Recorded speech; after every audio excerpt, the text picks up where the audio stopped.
Operation Mockingbird was a covert operation conducted by the CIA during the Cold War era to influence and control the media both domestically and internationally so that they could shape public opinion, disseminate propaganda, and gather information. The operation began in the late 1940s and continued for several decades, with its peak influence occurring during the 1950s and 60s. It involved the CIA's recruitment of journalists, reporters, editors, and other media personnel to spread information and narratives that aligned with the agency's goals and ideologies. While specific details about individuals who participated in Operation Mockingbird remain classified or contested, some journalists and media organizations have been identified as having close ties to the CIA during this time. Frank Wisner was a high-ranking CIA official and is often associated with overseeing early efforts of media manipulation. While not everything is confirmed, there have been discussions and allegations about potential connections between the CIA, the New York Times, and the Washington Post during this time. The Church Committee, formerly known as the United States Senate Select Committee to Study Governmental Operations with Respect to Intelligence Activities, was a Senate committee established in the aftermath of Watergate aimed at investigating various activities of intelligence agencies. While the Church Committee played a significant role in exposing Operation Mockingbird and related activities, it's important to acknowledge the contributions of investigative journalists, researchers, and concerned citizens who continue to explore the relationship between intelligence agencies and the media. Similar operations occur today, even though the FBI promises you with complete sincerity that they ain't doing anything, even after state courts find otherwise.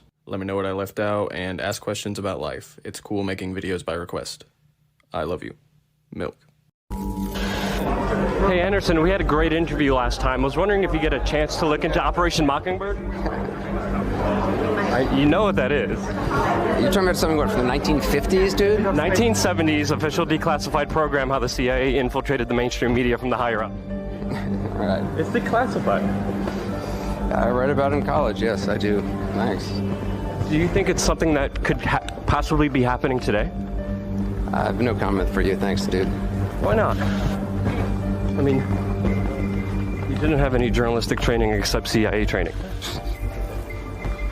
I mean, Yeah. I just wanted to know what you think of German reporter Off Otte, who said the CIA bribed him and extorted him to publish news stories. To manipulate people, to make propaganda against Russia, and it is not right what my colleagues do and have done in the past, because they are bribed to betray the people working for Central Intelligence Agency or other American agencies. So Anderson, what influence do you think the CIA has when it comes to mainstream media? Dude, you're being just ridiculous. I mean, it's time. It's time to ask really the hard questions. And this is not only politicians, this is journalists too.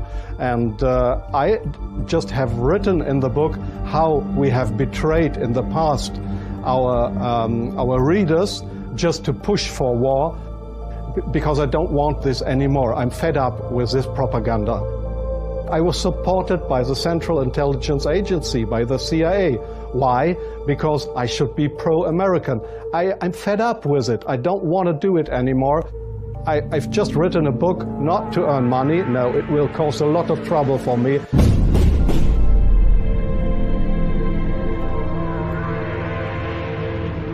To give the people in this country, in Germany, in Europe, and all over the world, a glimpse of what goes up behind the closed doors. It is not right what I have done in the past, to manipulate people, to make propaganda against Russia. It was me as a child being abused in that pool. The CIA allegedly trained me as a super secret CIA agent infiltrating the media as part of a 1960s era CIA program allegedly called Operation Mockingbird. As part of a 1960s era CIA program allegedly called Operation Mockingbird. The confirmation, according to Q supporters, the necklace my mom wore in that old photo looked like it could be from Guatemala. CIA had supported a coup in Guatemala in 1954. I was also called a pedophile. Phony flight logs purported to be from convicted sex offender Jeffrey Epstein's airplane appeared online with my name and dozens of other well-known people. Did you at the time believe that high-level Democrats and celebrities were worshiping Satan, drinking the blood of children? Keeping them honest tonight, potentially hundreds of military employees and contractors who may have bought child pornography online but haven't been prosecuted or even in some cases investigated. That's right, you heard me, child pornography. As many as 1,700 names, according to a U.S. Senator, on a list of 5,200 from an internet sting operation overlooked the first time around 4 years ago. Only now are they supposedly getting a second look, and only after pressure from investigative reporters and the U.S. Senator you're about to hear from, Republican Charles Grassley. Pentagon porn story began in 2006. An Immigration and Customs Enforcement child pornography sting operation called Project Flicker produced payment records of about 5,200 people, many of whom provided Army or Fleet zip codes or military email addresses. Subsequently, the Pentagon's investigative branch, DCIS, began going through the ICE list to identify who actually was a DoD employee or a contractor. The investigation, however, only ran for 8 months and only cross-checked some 3,500 names for Pentagon ties, according to a senator. According to DCIS documents revealed in a Freedom of Information Act request, out of that 3,500, investigators uncovered 264 employees or contractors, including staffers for the Secretary of Defense and contractors at the NSA. 9 people had top security clearances, but only about 20% of those 264 people were completely investigated. Fewer still were prosecuted, and after about 8 months, the entire probe was halted. It left about 1,700 names totally unchecked, 1,700 alleged kiddie porn customers, an unknown number of whom may still work in some capacity for the Defense Department. But Senator Grassley says he is still not getting the cooperation he needs from the Pentagon. I spoke to him earlier. They had amazing things on the news, ABC, all of them back in probably the 1990s, a little earlier than that, and then they slowly started to get corrupt, and now they're at the point where it's basically little to no truth.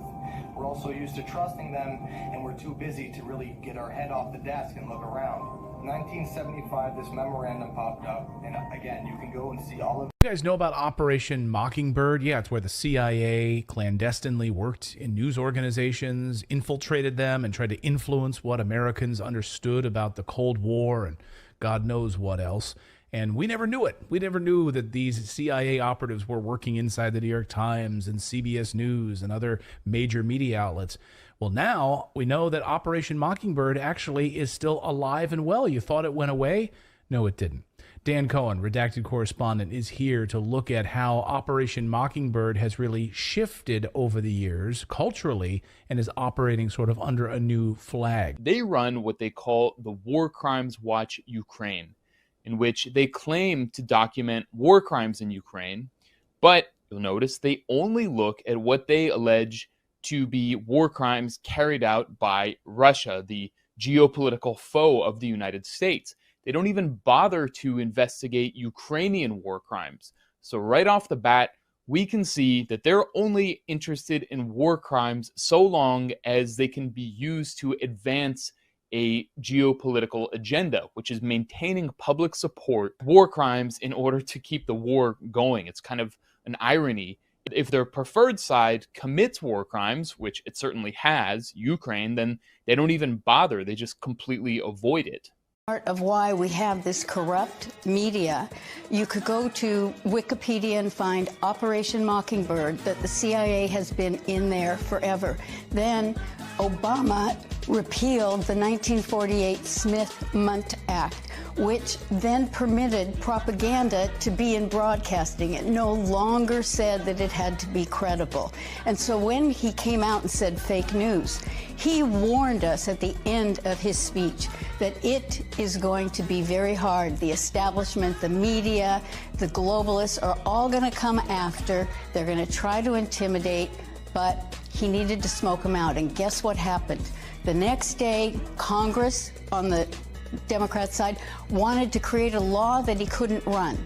Then what happened was the Republicans came out and said they were going to investigate Hunter Biden. And Friday, the Department of Justice, AG, I'd like to forget his name, and I would,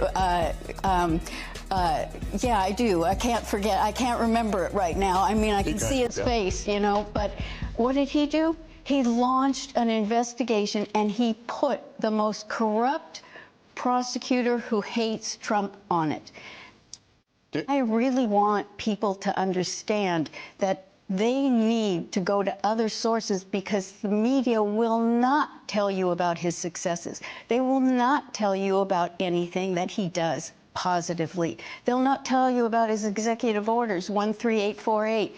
They won't tell you about some of the other articles that he did. They won't tell you about the devolution that they continuity of government plan that he put in. The reason that his Mar-a-Lago was seized upon was that they really wanted to get the PEDS, the Presidential Emergency Act document, which is only what Trump knows and the military, that he had to put in place, because before he left, he declared 2 national emergencies.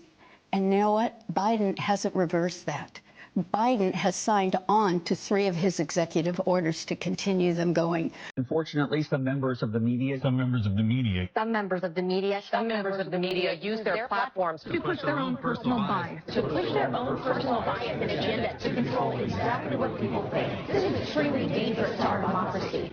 This is what it looks like when the government and the mainstream news collaborate to brainwash people. Watch this. Be cautious while looking for health information in the Twitterverse. Be extra cautious while looking for health information in the Twitterverse. Be extra cautious while looking for health information in the Twitterverse. Be extra cautious while looking for health information in the Twitterverse. Be extra cautious while looking for health information on the Twitterverse. Be extra cautious while looking for health information on the Twitterverse. Be extra cautious while looking for health information in the Twitterverse. Be extra cautious while looking for health information on Twitter. Be extra cautious while looking at health information on Twitter. Be extra cautious while looking for health information on Twitter. Be extra cautious while looking for health information on Twitter. Be extra cautious while you're looking for health information on Twitter. Be extra cautious while looking for health information on Twitter.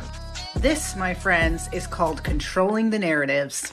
On another note, I think more lives will be saved now that they've dropped this misinformation policy. Yeah, so basically he's a product of the Mockingbird media. And his dead older brother is Kathy Griffin, the comedian that held up Trump's head. And she has no money, but she's a 2-bit piece of crap tavern comedian, but she hangs out with a bit more Anderson Cooper there. Go figure. How does Anderson Cooper, a 13 bloodline family, billionaire, trillionaire, whatever, ex-CIA news person that's really hot, hang out with this 2-bit comedian? That's because Kathy Griffin is Anderson Cooper's dead older brother. Their job in their family is to turn their firstborn into the opposite sex and or kill them. And that was their job, was to turn the oldest one. It wasn't Anderson, even though he might as well be turned because he's got his little backdoor program he deals with this identity crisis. So the older brother didn't have any choice in the game. So these are just kids. They grow up in a psycho family and they get broken in every possible way and built back up to what they want them to be. So there's no reason to get mad at Kathy because he had no say in it.